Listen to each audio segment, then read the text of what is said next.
మన ప్రభువైన యేసుక్రీస్తు పరిశుద్ధ నామమున చేరిన సహోదరులందరికీ పేరు పేరున వందనములు తెలియజేస్తున్నాము. దేవుడు ఈరోజు మనకి మంచి అవకాశం ఇచ్చినాడు. గత సందేశంలో రక్షణ రెండో భాగం గురించి విన్నాం. ఈరోజు రక్షణ మూడో భాగం. రక్షణ మూడో భాగంలో రక్షణ పొంది నిత్య రక్షణలోకి కొనసాగుట. రక్షింపబడ్డ తర్వాత నిత్య రక్షణ ఉన్నది. యేసుక్రీస్తు వారు నిత్య రక్షకు కారకుడాయనో. హెబ్రీ పత్రిక 5వ అధ్యాయం 7 నుండి 10 వచనాల్లో నిత్య రక్షణ ఉన్నది. రక్షింపబడ్డ తర్వాత ఇక ఈ యొక్క ఆత్మీయ జీవితం కొనసాగించుట అనే అంశం గురించి ఈరోజు మనము నేర్చుకుందాం. ప్రార్థన. మహాపరిశుద్ధైన తండ్రి, స్తుతి స్తోత్రములు. క్రీస్తునందు మాకు రక్షణ కలుగజేసిన విధానం బట్టి కృతజ్ఞతాస్తుతులు స్తోత్రములు చెల్లిస్తున్నాం. పరిశుద్ధాత్మ చేత ప్రేముడు లేఖనాలు చదవటానికి మీరు మాకు ఇచ్చిన గొప్ప అవకాశాన్ని బట్టి, యేసుక్రీస్తును మీ యొక్క ప్రేమలో మాకు అనుగ్రహించిన విధానం బట్టి కృతజ్ఞతాస్తుతులు చెల్లిస్తూ, ఈ వాక్యం మీది గనుక మీరు మాకు సహాయం చేయమని బోధించుట్లో మాట్లాడటంలో మీ యొక్క సహాయం కోరుతూ యేసుక్రీస్తు నామమున ప్రార్థించి వేడుకొనుచున్నాము తండ్రి, ఆమేన్. ప్రియమైన సహోదరులారా, మరి ఈరోజు లేఖన భాగం చదువుకుందాం. అపోస్తలుడైన పౌలు గారు ఫిలిప్పీయులకు రాసిన పత్రిక 2వ అధ్యాయం 12వ వచనం. ఫిలిప్పీయులకు రాసిన పత్రిక 2వ అధ్యాయం 12వ వచనము చదువుతున్నాను. కాగా నా ప్రియులారా, మీరెల్లప్పుడూ విధేయులున్న ప్రకారం నా ఎదుట ఉన్నప్పుడు మాత్రమే కాక మరి ఎక్కువగా నేను మీతో లేని ఈ కాలమందును భయముతోనూ వణుకుతోనూ మీ సొంత రక్షణను కొనసాగించుకొనుడి. మీ సొంత రక్షణ. నువ్వు రక్షణ పొందావు. దేవుని యొక్క ప్రణాళికలో నువ్వు ఉన్నావు. రక్షణ పొంది నీ సొంత రక్షణను కొనసాగించాలి. అంటే నిత్య రక్షణలోకి కొనసాగాలి. రక్షణ పొందిన తర్వాత ఎటో వెళ్ళిపోవటం కాదు. నీ దీపం వెలిగింపబడింది. వెలిగింపబడిన ఈ దీపాన్ని వదిలేసి ఎటో వెళ్ళిపోకూడదు. కాబట్టి ఈ సొంత రక్షణ కొనసాగించుటలో అనేక హెచ్చరికలు పరిశుద్ధ గ్రంథంలో వ్రాయబడి ఉన్నాయి. ఈ రక్షణ అనేది యేసు ప్రభువారే చెప్పారు. మత్తయి సువార్తలో 24వ అధ్యాయము 13వ వచనం. మత్తయి సువార్త 24వ అధ్యాయము 13వ వచనములో అంతము వరకు సహించు వాడే రక్షింపబడును అన్నాడు. అంతం వరకు, ఎండింగ్ వరకు రక్షణ పొందావు. నీ ఆత్మీయ జీవిత యాత్ర మొదలైంది. ముగింపు వరకు ఈ రక్షణను కొనసాగించాలి. అందుకనే ప్రకటన గ్రంథంలో 2వ అధ్యాయం 10వ వచనం అంటాడు, మరణం వరకు నమ్మకముగా ఉండము అంటాడు. అప్పుడు నీకు జీవ కిరీటం దొరుకుతుంది. అనేక శ్రమలు, హింసలు, శోధనలు వస్తాయి. వాటిని జయించుకుంటూ ముందుకు సాగాలి. మరణం వరకు నమ్మకంగా ఉండాలి. కనుక ఈ సొంత రక్షణ కొనసాగించటంలో మరి రక్షణ అనేది ఎంతో గొప్ప భాగ్యం. గొప్ప భాగ్యం. రక్షణ అనేది దేవుని సంకల్పం. దేవుని సంకల్పంలో క్రీస్తునందు, దేవుని ప్రేమలో క్రీస్తునందు, క్రీస్తు రక్తం వల్ల విమోచింపబడి నిత్య నరకము నుండి తప్పింపబడి నిత్య జీవానికి వారసులయ్యావు. గమనించండి, వాస్తవానికి రక్షణ సంకల్పంలో లేనట్లయితే నిత్య నరకానికి వెళ్ళాల్సి వచ్చేది. ఆ నిత్య నరకము నుండి తప్పింపబడి నిత్య జీవంలోకి వచ్చావు. ఇది గొప్ప భాగ్యము, గొప్ప భాగ్యం.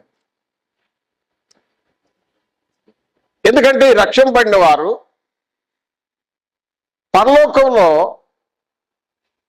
అక్కడికి వెళ్ళి ఏం చెబుతున్నారంటే, ప్రకటన గ్రంథము 7వ అధ్యాయము, ప్రకటన గ్రంథము 7వ అధ్యాయము 9వ వచనము నుండి 14వ వచనం వరకు మనం చూసినట్లయితే మనకు తెలుస్తుంది. 7వ అధ్యాయము 10వ వచనంలో మరి విశేషంగా ఇది యోహానుకు కలిగిన ప్రత్యక్షత. పద్మాసు దీపములో ఆయన చూస్తున్నాడు, ఈ రక్షింపబడిన వారు తెల్లని వస్త్రాలు ధరించుకొని ఖర్జూర మట్టలో చేతబట్టుకొని, అంటే అలంకారంగా, తరువాత వారు ఏమంటున్నారంటే 10వ వచనంలో, సింహాసీనుడైన మా దేవునికి గొర్రె పిల్లకును మా రక్షణకై స్తోత్రములని మహాశబ్దముతో ఎలుగెత్తి చెప్పుచుండిరి. మహాశబ్దముతో. ఎవరు లెక్కింపజాలని జనసమూహం. వాళ్ళు ఎక్కడి నుంచి వచ్చారు యోహానంటే, వీళ్ళు మహాశ్రమ నుంచి వచ్చారు అని మరి నాకు తెలియదయ్యా అని చెప్పినప్పుడు ఆ పెద్దంలో పెద్దే చెప్తున్నాడు యోహానికి, వీళ్ళు మహాశ్రమల నుండి వచ్చారు. ఈ తెల్లని వస్త్రాలు ధరించుకున్నవారు వారు ఎవరంటే రక్షణ పొందినవారు. ఆ రక్షణ పొందిన వారు పరలోకంలో వెళ్ళి దేవుడు, దేవదూతలు, అక్కడ గొర్రెపిల్ల అంటే క్రీస్తు వారు ఉన్నారు, పరిశుద్ధాత్మ ఉన్నాడు, 4 జీవులు ఉన్నారు. ఆ యొక్క పరలోక మహిమలు అక్కడ వాళ్ళు చెప్పుచున్న మాట ఏంటంటే, మా రక్షణకై స్తోత్రములు చెప్పుచున్నారు. 12వ వచనములు అక్కడ అంటారు, మా దేవునికి స్తోత్రము, మహిమయు, ఘనతయు, స్తుతియు. ఇక 7 రకాలుగా దేవుని కొనియాడుతున్నారు. రక్షణ అంత గొప్ప భాగ్యం. ఇంత గొప్ప రక్షణను మనము ఎంత జాగ్రత్తగా కాపాడుకోవాలి. ఈ రక్షణను కాపాడుకోవటానికి ప్రియమైన సహోదరుడా, మరి ఈ విధంగా కొన్ని హెచ్చరికలు పరిశుద్ధ గ్రంథంలో ఉన్నాయి. పరిశుద్ధ గ్రంథములో మనకున్నాయి. సొంత రక్షణ కాపాడుకోవాలి. కాపాడుకోవటానికి కొన్ని ఎలాంటి విషయాల్లో ఆ రక్షణను తొలగిపోతామో ఆ విషయాలు నేను జ్ఞాపకం చేస్తున్నాను.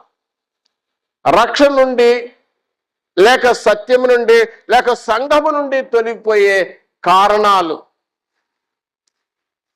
ఆ కారణాలు ఏంటంటే, హెబ్రీ పత్రికలో 10వ అధ్యాయము 24వ వచనంలో, అందరూ మానుకొనుచున్నట్టుగా సమాజము కూడుట మానక. కొందరు మానుకొనుచున్నట్టుగా సమాజము కూడ అంటే కొందరు సంఘానికి వచ్చి కొన్ని రోజుల్లో మానేసే అవకాశం ఉందని పరిశుద్ధాత్మను సెలవిస్తున్నాడు. అవకాశం ఉంది, తొలి మానే అవకాశాలు ఉన్నాయి. కనుక సంఘముగా కూడుట, సమాజం కూడుట మానవద్దు. సమాజం కూడుట మానేవనుకో రక్షణ నుండి తొలగిపోతావు, సత్యం నుండి తొలగిపోతావు, సంఘం నుండి దూరం అయిపోతావు. ఎందుకంటే సమాజముగా సంఘముగా కూడుకున్నప్పుడు ఏం జరిగింది? సంఘంలో రక్షింపడ్డ వ్యక్తి, మన గత పాఠంలో చెప్పుకున్న అపోస్తుల కార్యం 2వ అధ్యాయము 42వ వచనంలో, వీరు అపోస్తుల బోధ యందును, సహవాసమందును, రొట్టె విరుచుట యందును, ప్రార్థన చేయట యందును, మరియు పాటలు మరియు కానుకలు ఇచ్చుటలో 5 అంశాలతో మనం ఆరాధన చేస్తాం. ఈ ఆరాధన నుండి దూరం అయిపోతాడు.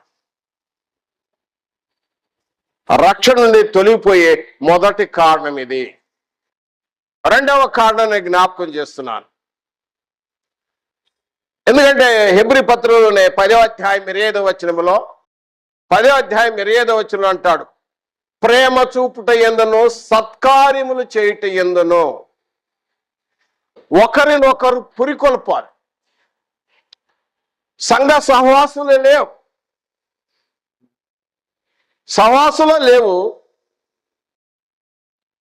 సహవాసంలో లేకపోవటం ఏమైపోయింది? ప్రేమ అనే విషయం వినటం లేదు, సత్కార్యాలు చేయటం అనే విషయం బోధ లేదు. ఈ సహవాసము తండ్రి అయిన దేవునితోనూ క్రీస్తు కూడా ఉన్న సహవాసం, ఇది పరిశుద్ధుల సహవాసము.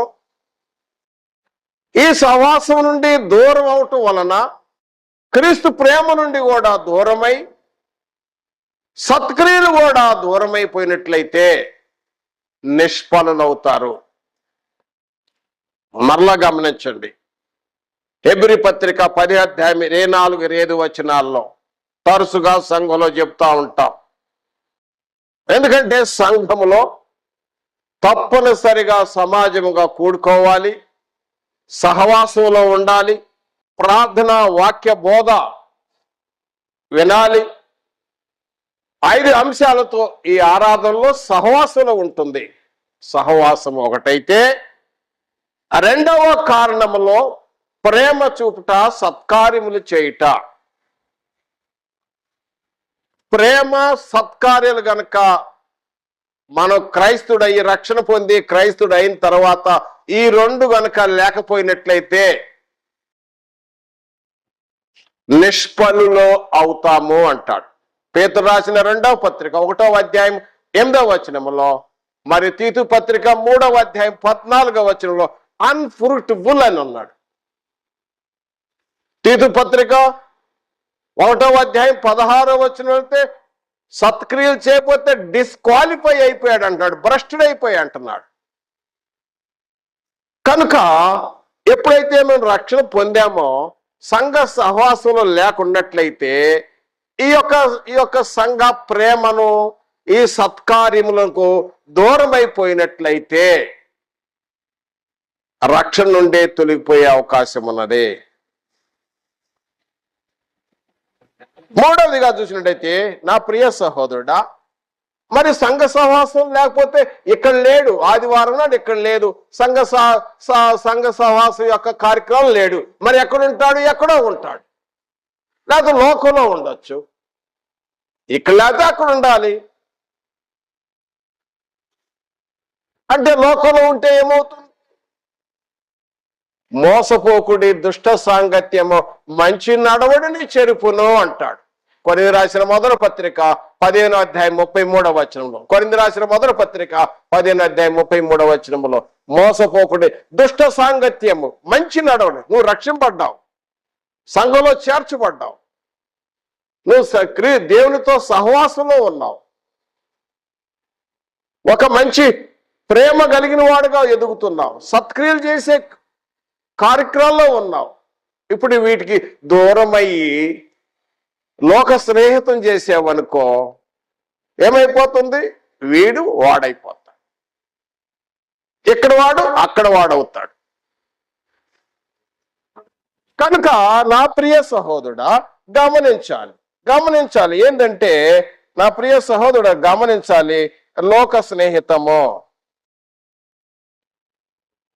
మోసపోకుడి దుష్ట సాంగత్యము మంచి నడవడిని చెరుపును. 4వది చూసినట్టయితే, హితబోధను సహించలేని పరిస్థితి. ఈ రోజుల్లో సంఘములో మరి సంఘ సేవకులు మంచి వాక్యంతో ఒక క్రైస్తవుడు ఉండాల్సిన హెచ్చరికలు ఇస్తా ఉంటాడు. సంఘములో సంఘం అనేది ఒక గంపలాగా ఉంటుంది. ఇందులో ఎవరున్నారు, ఎవరు పోస్తున్నారు, ఎవరు వస్తున్నారు, అందరికి కావాల్సిన హెచ్చరికలు ఇస్తా ఉంటాడు. హితబోధ, సౌండ్ డాక్ట్రిన్,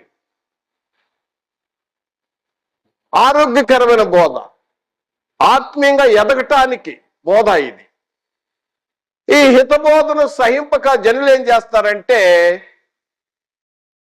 కల్పనా కథలకు తిరిగే కాలము వచ్చునని పౌలు గారు ముందుగానే ప్రవచనం చేశాడు. తిమోతి రాసిన 2వ పత్రికలో చూడండి, హితబోధన సహింపని వారు ఎక్కడికి వెళ్తారంటే సౌండ్ డాక్ట్రిన్, ఆరోగ్యకరమైన బోధ, వాక్యము ఉన్నట్టుగా బోధిస్తుంటే అది వినటానికి ఇష్టపడరు.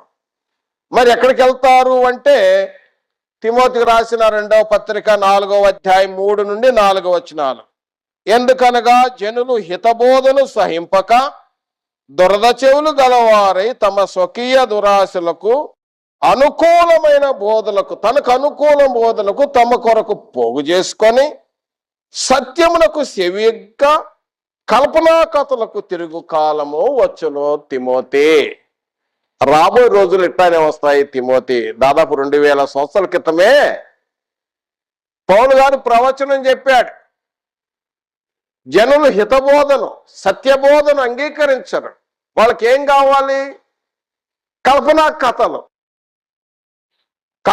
కథలు, కట్టుకథలు కావాలి వాళ్ళకి. ఆ కథలు వినటానికి వెళ్ళిపోతారట.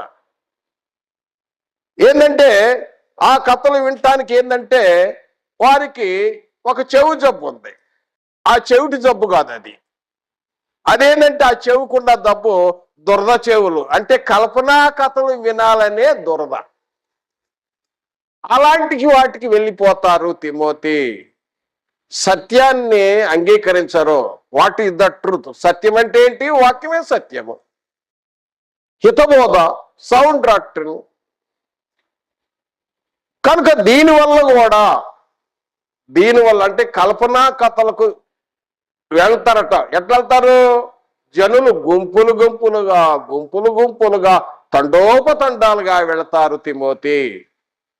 నువ్వు ఇక్కడ మంచివి చెప్తావు, హితబోధ, కానీ ఈ యొక్క బోధ అంగీకరించరు. సౌండ్ డాక్ట్రిన్, ఆరోగ్యకరమైన బోధ, సత్యమైన బోధ, ఉన్నది ఉన్నట్టుగా బోధిస్తే దాన్ని అంగీకరించరు. ఎందుకంటే ఆ చెవుకు ఒక జబ్బు ఉంది. ఏంటంటే అది దురద చెవు. ఆ కథలు వినటానికి ప్రేరేపిస్తా ఉంటే వెళ్ళిపోతా ఉంటారు. ఇదొక కారణం రక్షణ తెలియపోవటానికి. తర్వాత చూసినట్లయితే నా ప్రియ సహోదరుడా, ఇంకోటి ఏంటంటే మరి కల్పనా కథల వలన రక్షణ ఉన్నదా? ఆ కల్పనా కథలు వినటానికి చాలా రుచిగా ఉంటాయి, చాలా ఆసక్తిగా ఉంటాయి. ఆ సమయానికి అది మనుషులు సంతోషపెట్టే విధంగా ఉంటది అంతే. మనుషులు సంతోషపెట్టే ఆ యొక్క విలువైన సమయాన్ని మనుషులు సంతోషపెట్టే కార్యక్రమంలో వెళ్ళకూడదు. కల్పనా కథల వల్ల రక్షణ కలగదు. కల్పనా కథల వల్ల అనేక మంది గుంపులుగా పోగు కావచ్చు, గుంపులుగా రావచ్చు, జనసమూహం కూడబెట్టవచ్చు. తీయని స్వరముతో మంచిగా గొంతులు మార్చి మాట్లాడి అనేక మందిని రాబట్టుకోవచ్చు, కానీ దానివల్ల ప్రయోజనం ఏమీ లేదు. పౌలు గారు అంటాడు, కొరింథీ రాసిన మొదటి పత్రిక, పౌలు గారు అంటున్న మాట నేను జ్ఞాపకం చేస్తున్నాను. ఆదిమ సంఘంలోనే ఇలాంటి హెచ్చరికలు ఇవ్వబడ్డాయి. కొరింథీ రాసిన మొదటి పత్రిక 2వ అధ్యాయము 3వ వచనం నుండి నేను చదువుతున్నాను. మరియు బలహీనతోనూ భయముతోనూ ఎంతో వణుకుతోనూ మీ యొద్ద ఉంటిని. మీ విశ్వాసము మనుషుల జ్ఞానమును ఆధారము చేసుకొనక దేవుని శక్తిని ఆధారము చేసుకొని ఉండవల్లని నేను మీతో మాట్లాడను సువార్త ప్రకటించినను జ్ఞానయుక్తమైన తీయని మాటలను ఉపయోగింపక పరిశుద్ధాత్మయు దేవుని శక్తియు కనపరచు దృష్టాంతములనే వినియోగించి తిని. కొరింథీ రాసిన మొదటి పత్రిక 2వ అధ్యాయం 3 నుండి 5 వచనాల్లో పౌలు గారు ఆయన సువార్త ప్రకటనలో పరిశుద్ధాత్మ చేత ప్రేరేపబడిన ఈ లేఖనాలే ఉపయోగించాను గాని తీయని మాటలు, లేత కథలు, కట్టుకథలు ఇలాంటి నేను ఉపయోగించలేదు అంటాడు. కథల వలన రక్షణ కలదు. కథల వలన ఆత్మీయ జీవితానికి, ఈ యొక్క జీవానికి బలమైన ఆహారం కాదు అది. మరి దేనివల్ల రక్షణ పొందుతాడు అంటే పౌలు గారు అంటాడు, దయచేసి గమనించండి, తిమోతికి రాసిన 2వ పత్రికలో 3వ అధ్యాయం 14-15 వచనాల్లో క్రీస్తు యేసు నందు ఉంచవలసిన విశ్వాసము ద్వారా రక్షణార్థమైన జ్ఞానమును నీకు కలిగించుటకు శక్తియు శక్తిగల పరిశుద్ధ లేఖనములు నువ్వు బాల్యం నుండే తెలుసు. శక్తిగల పరిశుద్ధ లేఖనములో, శక్తిగల పరిశుద్ధ లేఖనములు విశ్వాసం ద్వారా రక్షణార్థమైన జ్ఞానము, రక్షణ కలుగజేసే శక్తిగల పరిశుద్ధ లేఖనాలే రక్షిస్తే గాని కల్పన కథల వల్ల రక్షణ లేదు. ఏదో ఇక్కడ హితబోధన కాదని ఆ కథలు వింటానికి వెళ్తా, కొన్నాళ్ళకి పోయి ఇసుగు చెందిద్ది, వెంటనే మానేస్తాడు. ఇది కూడా కారణమే, సత్యం నుండి తొలగిపోవటానికి కారణము. సత్యం నుండి తొలగిపోవటానికి 5వ కారణం చూసినాం. 6వ కారణం చూపిస్తున్నాం. 6వ కారణం సత్యం నుండి తొలగిపోవటానికి 6వ కారణం. అపోస్తుల కార్యములు 20వ అధ్యాయం, అపోస్తుల కార్యములు 20వ అధ్యాయం 28వ వచనములో, అపోస్తుల కార్యములు 20వ అధ్యాయం 28 నుండి 30 వచనాలు ఉన్న సత్యాన్ని నేను వివరిస్తాను. అదేవిధంగా 17వ వచనంలో ఏంటంటే, ఎఫెసీలో ఉన్న పెద్దలను పోగు చేసి పౌలు గారు ఎఫెసీలో పెద్దలతో పౌలు గారు మాట్లాడుతున్న మాట 28వ వచనంలో ఆయన జ్ఞాపకం చేస్తాడు. దేవుడు తన స్వరక్తం ఇచ్చి, దేవుడు అనగా ప్రభు తన స్వరక్తం ఇచ్చి సంపాదించిన తన సంఘమును కాయుటకు పరిశుద్ధాత్మ మిమ్మును దేని విషయంలో అధ్యక్షుడుగా నియమించెనో ఆ యావత్తు మంద గూర్చియు మీ మటుకు మీరు గూర్చియు జాగ్రత్తగా ఉండండి. పెద్దలారా, సంఘ అధ్యక్షులారా, లేకపోతే సంఘ సేవకులారా, లేకపోతే ఇంకా అర్థం అవటానికి సంఘ కాపరులారా, ఒకళ్ళు నువ్వు సంఘ అధ్యక్షుడిగా ఉన్నావా? ఈ బాధ్యత ఎవరు మనుషులు కాదు నీకు అప్పగించింది, పరిశుద్ధాత్ముడు అప్పగించాడట. ప్రభు తన స్వరక్తి, దేవుడు తన స్వరక్తం ఇచ్చి సంపాదించిన సంఘము ప్రభుది, క్రీస్తుది సంఘం. ఆయన సంఘాన్ని కాయుటకు ఆ యొక్క అపాయింట్మెంట్ ఎవరు ఇచ్చారంటే హోలీ స్పిరిట్, పరిశుద్ధాత్ముడు ఇచ్చాడు నీకు. కనుక అధ్యక్షులారా ఈ విషయం జాగ్రత్తగా చూడండి అని తెలియపరిచి, తర్వాత 29వ వచనంలో, నేను వెళ్ళిపోయిన తర్వాత క్రూరమైన తోడేళ్లు మీలో ప్రవేశించునని నాకు తెలియను, వారు మందను కరుకరింపరు. క్రూరమైన తోడేళ్లు, మంద. తోడేళ్ళు అంటే తోడేళ్ళు కాదు, తోడేళ్ళు లాంటి స్వభావం కలిగిన వాడు. మందంటే సంఘం. మందను కనుకరింపరు, మరి శిష్యులను తమ వెంట ఈడ్చుకొని పోవలని వంకర మాటలు పలుకుచు మనుషులు మీలో నుండే బయలుదేరు. ఎక్కడి నుంచో రారు, సంఘం నుండే వస్తారు. కొందరు వస్తారు, వచ్చి వంకర మాటలు చెప్తారు. ఇక్కడ నుండి అంటే సత్యం నుండి అసత్యంలోకి ఈడ్చుకుపోతారు. అలాంటి వారు ఎవరంటే క్రూరమైన తోడేళ్ళు, కనికరం లేని వాళ్ళు. వాళ్ళు ఏం చెప్తారంటే సంఘంలో వచ్చేసి వంకర మాటలు చెప్తారు, చెప్పేసి ఇక్కడి నుంచి తొలగిస్తారు. అంటే వాళ్ళు ఏం చేసేదంటే, నేను ఈ పదం కూడా వాడుతూ ఉంటాను, ఇరుకు మార్గం నుండి విశాల మార్గం, ఇరుకు మార్గం నుండి విశాల మార్గంలో తీసుకెళ్తారు. తర్వాత ఆ వంకర మాటలు ఎలా ఉంటాయో చూడండి. సత్యం నుండి తొలగదీస్తారు. ఎలా చెప్తారంటే, మేము చాలా మంది, ఇది మా యొక్క అనుభవం, చాలా మంది ఇక్కడికి వచ్చి సంఘంలో వచ్చి వేరే మెంబర్లకు చెప్పటం నేను చూసినప్పుడు చాలా బాధ కలుగుతూ ఉంటది. ఎక్కడ చెప్తాడే, అయ్యా అక్కడ రండి, అక్కడ అయ్యగారు 24 గంటలు దేవునితోనే మాట్లాడతాడంట. 24 గంటలు దేవునితో మాట్లాడతాడు. ఆ చెప్పిన వ్యక్తి ఇప్పుడు ఎటో తిరుగుతున్నాడు. అక్కడ కూడా లేడు, ఎక్కడ లేడు, ఎటు లేకుండా పోయి ఇక్కడికి వచ్చినోడే అటు ఇటు బయట తిరుగుతున్నాడు. ఇది దేవుని అంటే యథార్థం చెప్తున్నాడు. ఈ మాట నేను అబద్ధం ఆడటం లేదు, యథార్థం సత్యమే చెప్తున్నా. ఈ విధంగా చెప్తారు. ఎట్లంటే ఆయన అయ్యగారు 24 గంటలు అక్కడ 24 గంటలు దేవునితోనే మాట్లాడతాడు, ఆయన నిద్రపోడు ఆయక.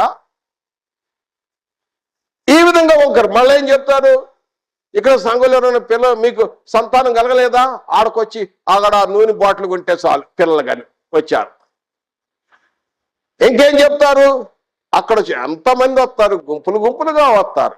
ఎందుకంటే ముందే చెప్పుకున్నాం, ఎందుకు వెళ్తారంటే కల్పనా కథలు వినటానికి వెళ్తారు.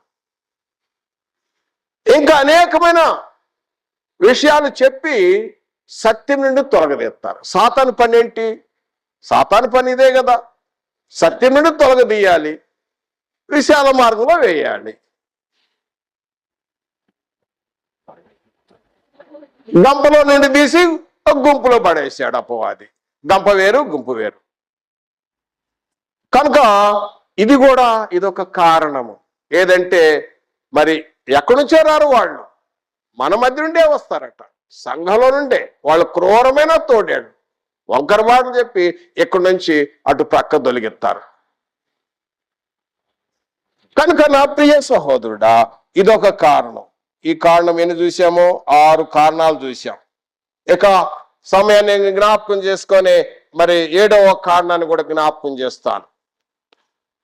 కొరింథీయులకు రాసిన మొదటి పత్రికలో, కొరింథీయులకు రాసిన మొదటి పత్రిక 10వ అధ్యాయము 12వ వచనములో ఇక్కడ ఒక హెచ్చరిక ఉంది. రక్షణలో తొలిగిపోవద్దు, జాగ్రత్త అనే హెచ్చరిక ఒకటి ఉంది. ఏంటంటే కొరింథీ సంఘంలో పౌలు గారు జ్ఞాపకం చేసి, కొరింథీ సంఘంలోకి అనేకమైన డౌట్లు ఉన్నాయి, అనేక విషయాల్లో పౌలు గారు వారికి క్లియర్ చేస్తూ ఉంటాడు. 10వ అధ్యాయం 12వ వచనంలో అంటాడు, తాను నిలుచున్నానని తలంచుకున్నవాడు పడకుండా జాగ్రత్తగా చూసుకోవాలి. జాగ్రత్త అని చెప్పాడు. జాగ్రత్త, కేర్ఫుల్. నువ్వు జాగ్రత్త పడిపోయిన తర్వాత అయ్యా నేను పడిపోయినయ్యా, పడిపోయినంటే కాదు, నువ్వు జాగ్రత్త అని బైబిల్ తేటగా చెబుతుంది. నువ్వు జాగ్రత్త పడు, నీ సొంత రక్షణను కాపాడుకుంటూ జాగ్రత్త, భయంతో వణుకుతో కాపాడుకోవాలి. తాను నిలుచున్నానని తలంచుకున్నవాడు పడకుండానట్లు జాగ్రత్తగా చూసుకునేవాళ్ళను. ఎందుకంటే అంతకుముందు వచనాల్లో పౌలు గారు జ్ఞాపకం చేస్తున్నాడు ఒక దృష్టాంతం, పాత నిబంధనలో ఉన్న దృష్టాంతాన్ని పౌలు గారు జ్ఞాపకం చేస్తున్నాడు. ఏంటంటే ఇజ్రాయెల్ ప్రజలు మోషే యొక్క నాయకత్వంలో ఐగుప్తు నుండి కనాను చేరాలి. వాస్తవానికి సైనికులే చెప్తున్నాను, వాళ్ళు పేరెంట్స్, వాళ్ళతో ఉన్న మనుషులు వారు కాదు. ఒక సైనికులే 6,03,500 చిల్లర ఉన్నారు అక్కడ. సంఖ్యాకాండము 1వ అధ్యాయం 45-46 వచనంలో చూడొచ్చు. 6 లక్షల పైగా, 6,03,000 పైన అక్కడ సైనికులు ఉన్నారు, యుద్ధ వీరులు ఉన్నారు. మరి అక్కడి నుంచి ఆ యుద్ధ వీరులు వారి యొక్క ప్రయాణం ఎక్కడి నుంచి? ఐగుప్తు దాస్యము నుండి విడుదలయ్యి ఎర్ర సముద్రంలో మేఘము పొందాను, సముద్రంను బాప్తిసం పొంది 40 సంవత్సరాలు అరణ్యంలో తిరిగి తర్వాత ఆ యోర్దాను దాటి కనాను చేరింది ఎంతమంది? 2. పెద్ద తలలు 2. వారితో ఎవరున్నారు? సంఖ్యాకాండము 26వ అధ్యాయము 51వ వచనములో వీరు కూడా 6,01,700 చిల్లర చిలుకు ఉన్నారు.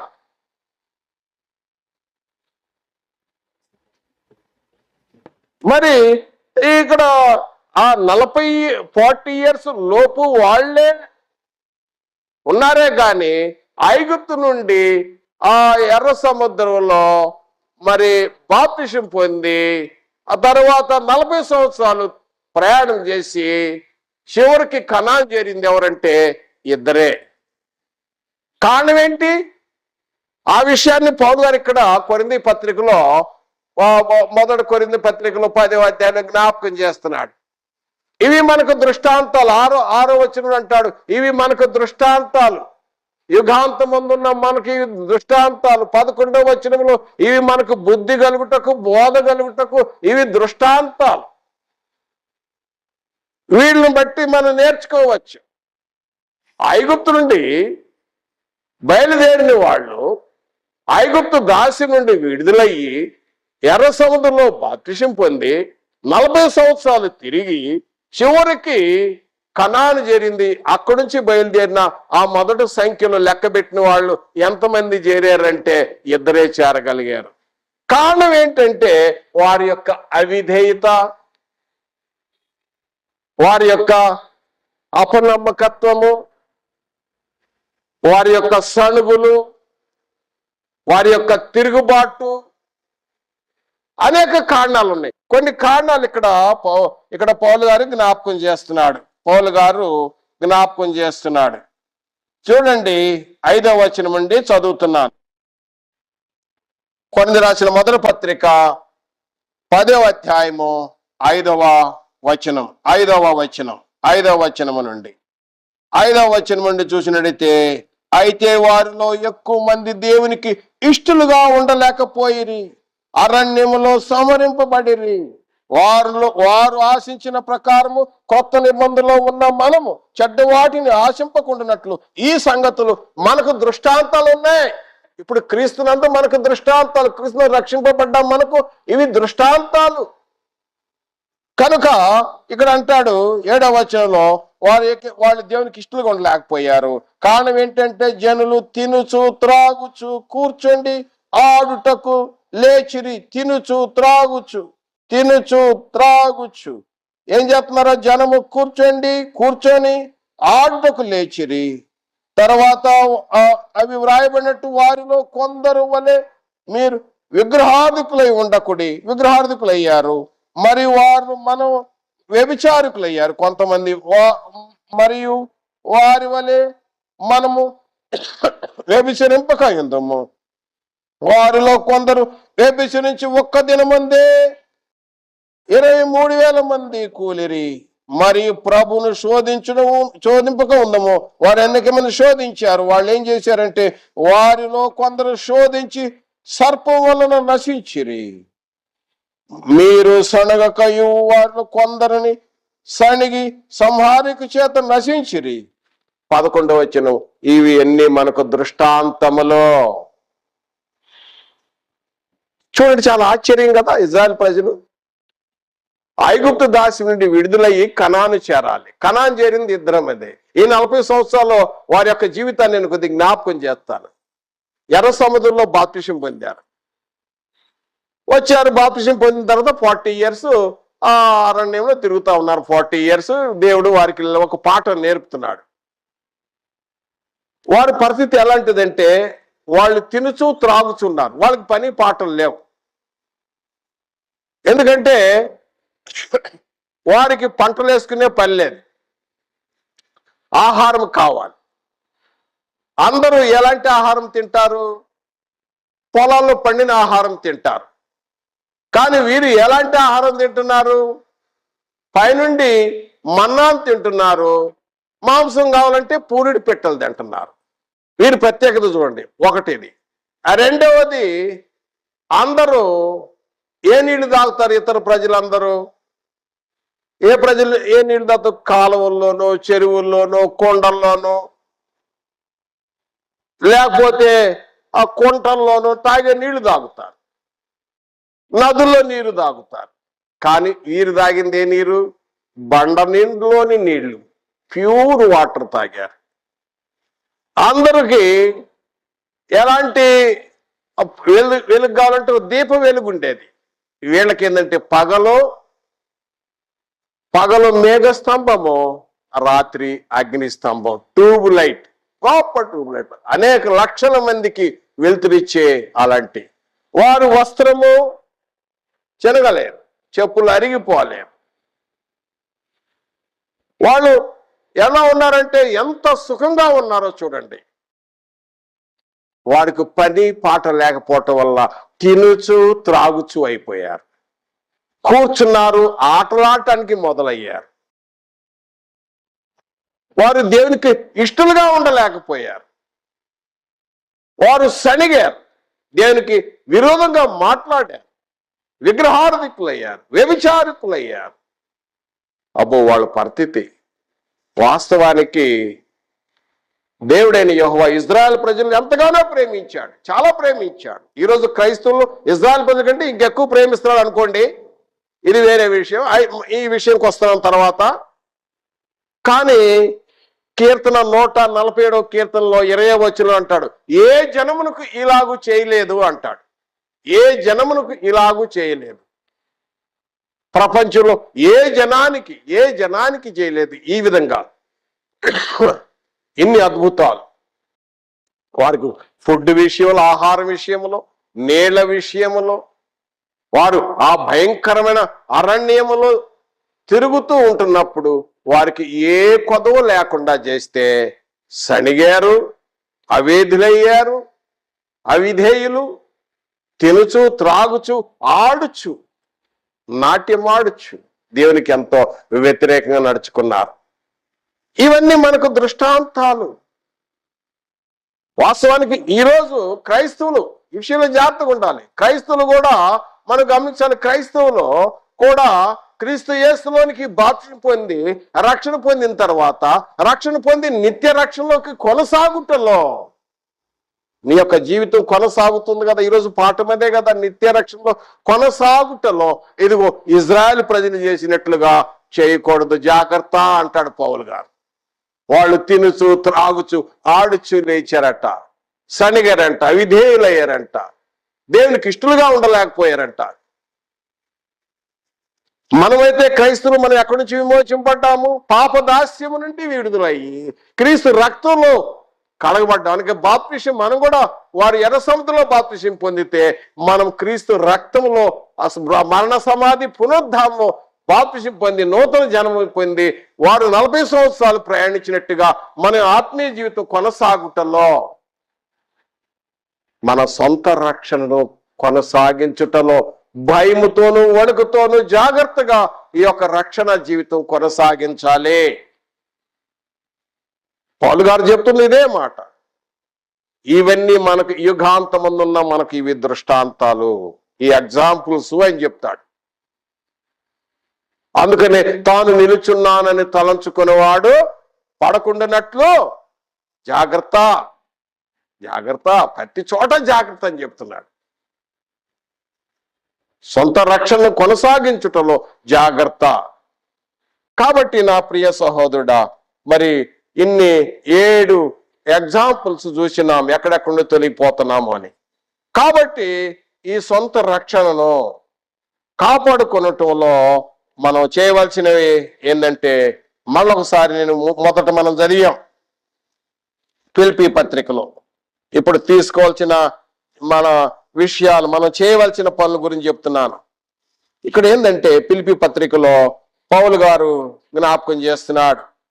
2వ అధ్యాయము 12వ వచనములో, 12వ వచనంలో, కావున ప్రియులారా మీరెల్లప్పుడూ విధేయులైన ప్రకారము నా ఎదుట ఉన్నప్పుడు మాత్రమే కాక మరి ఎక్కువగా నేను మీతో లేని ఈ కాలమందు భయముతోనూ వణుకుతోనూ మీ సొంత రక్షణ కొనసాగించండి. భయముతో వణుకుతో. రక్షణ అనేది నీ సొంతం, అది నీ సొంతం. నీ రక్షణ నీదే, నా రక్షణ నాదే. నా రక్షణ నేను కాపాడుకునే బాధ్యత నాది, నీ రక్షణ కాపాడుకునే బాధ్యత నీది. నీ సొంత రక్షణను కొనసాగించాలి, భయముతో వణుకుతో కొనసాగించాలి. ఇది మొదటి విషయం.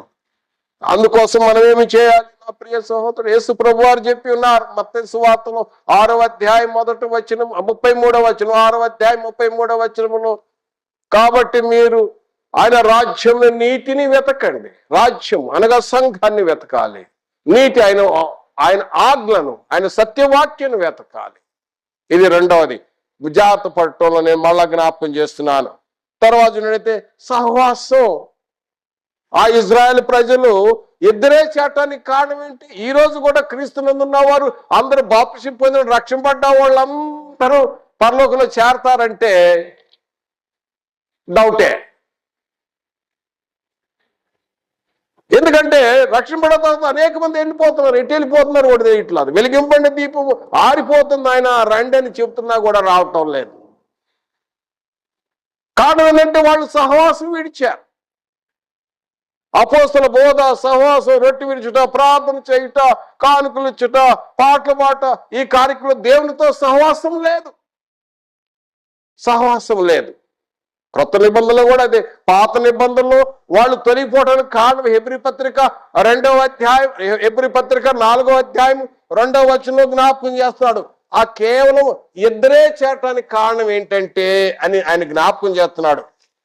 ఏంటంటే వాళ్ళు విశ్వాసులతో కలిసి ఉండలేదు అంటాడు. హెబ్రీ పత్రిక 4వ అధ్యాయం 2వ వచనం చదువుతున్నాను.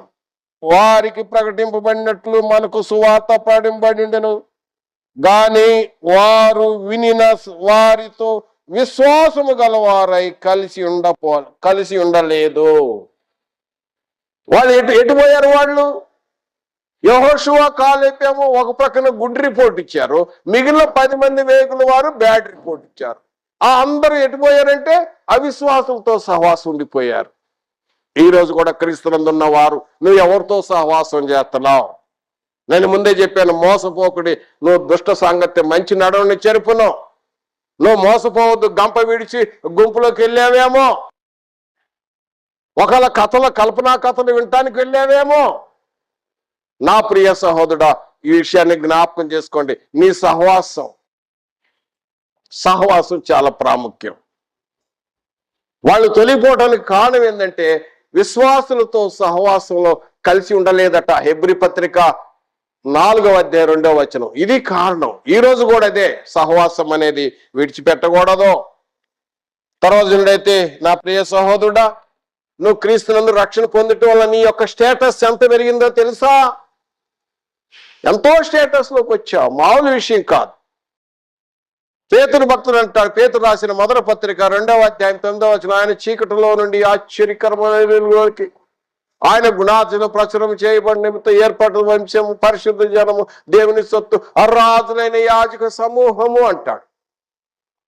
పేతురు రాసిన మొదటి పత్రిక 2వ అధ్యాయం 9వ వచనం, రారాజు యేసు క్రీస్తు వారు. క్రీస్తు నందు నువ్వు కూడా రాజు అయ్యావు, క్రీస్తు నందు నువ్వు యాజకుడు అయ్యావు. రాజులైన యాజక సమూహం అయిపోయింది సంఘం. మరి క్రీస్తు ఎలా ఉన్నాడు? క్రీస్తు మనకు మాదిరిచ్చిపోయాడు, ఏ పాపము చేయలేదు. పేతురు రాసిన మొదటి పత్రిక 2వ అధ్యాయం 21వ వచనం, పేతురు రాసిన మొదటి పత్రిక 2వ అధ్యాయం 21వ వచనంలో ఆయన మనకు అడుగు జాడలు ఉంచిపోయాడు, మాదిరి జీవితం ఇచ్చాడు. యేసుక్రీస్తు ఎలా ఉన్నాడో అదే స్టేటస్ లోకి నువ్వు వచ్చావు కాబట్టి, నువ్వు రాజు అయిన యాజకుడిగా ఉన్నావు కాబట్టి, నువ్వు క్రైస్తవుడిగా ఉన్నావు కాబట్టి, క్రీస్తునందు ఆత్మస్థానం ప్రతి దీవెనకు అర్హుడయ్యాం కాబట్టి, క్రీస్తు ఏ విధంగా నడిచాడో ఆ విధంగా జీవన శైలి, జీవన విధానం మనకు ఉండాలి.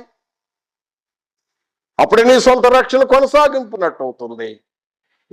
ఇక్కడ క్రైస్తుడు అని చెప్పుకొని మన లోకంలో కలిసి వారితో కలిసి అల్లరితో కూడిన ఆటలు పాటలతో కలిసిపోయావు అనుకో, నీ సొంత రక్షణ కోల్పోతావు.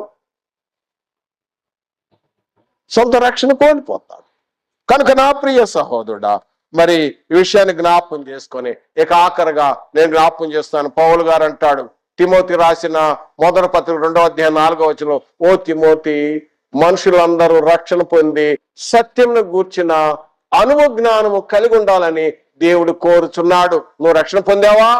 What is the truth? ఆ అనుభవం ఏంటో తెలుసుకో, బైబిల్ చదువు, తెలుస్తుంది.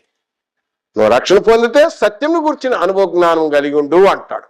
ఇది మనుషులందరూ రక్షణ పొంది సత్యం గూర్చిన అనుభవ జ్ఞానం కలిగి ఉండాలి. ఇక ముగింపులో, నువ్వు రక్షణ పొందావా? రక్షణ పొందితే ఇది దేవుని కృప. ఈ రక్షణ నిరర్ధకము చేసుకోవద్దు. కొరింథీ రాసిన 2వ పత్రికలో 6వ అధ్యాయము మొదటి 2వ వచనం అంటాడు, నీ రక్షణ నిరర్ధకము చేసుకోవద్దు. నువ్వు రక్షణ పొందకపోతే ఇదిగో ఇప్పుడే మిక్కిలి అనుకూల సమయం, ఇదిగో ఇదే రక్షణ దినం. ఈరోజు నువ్వు వాక్యం విన్నావా? నువ్వు రక్షణ పొందలేదా? ఇది మంచి అనుకూల సమయం. నువ్వు రక్షణ ఎలా పొందాలో ఇంతకుముందు వర్తమానంలో చెప్పినాం, గమనించండి. ఇదే రక్షణ దినం, ఈ రోజే, టుడే. రేపటి దినం ఏమి జరుగునో తెలియదు, ఏమి సంభవించునో తెలియదు. ఆ రక్షణ గురించి నువ్వు పోస్ట్ పోన్ చేసుకోవద్దు నా ప్రియ సహోదరుడా. హెబ్రీ పత్రిక 2వ అధ్యాయం 3వ వచనంలో పరిశుద్ధాత్ముడు అంటున్నాడు. నేనుగా చెప్తుంది, ఎంత గొప్ప రక్షణ నిర్లక్ష్యం చేసిన ఎలాగూ తప్పించుకుందవు. హెబ్రీ పత్రిక 2వ అధ్యాయం 3వ వచనంలో ఇంత గొప్ప రక్షణ నువ్వు నిర్లక్ష్యం చేయదువా? ఎలా ఇంత గొప్ప రక్షణ నిర్లక్ష్యం చేస్తే ఎలాగ తప్పించుకుంటావు? కనుక ఈరోజు పాఠములో మనం రక్షణ పొంది రక్షణలో కొనసాగించుటలో, నిత్య రక్షణలోకి కొనసాగుటలో ఉన్న ఎక్కడెక్కడ తొలగిపోతారో, ఏ విధంగా జాగ్రత్తగా ఉండాలో ఆ విషయాలు ఈరోజు నేర్చుకున్నాం. మీరు ఎంత ఓపికతో విన్నారు, వందనములు తెలియజేస్తున్నాను.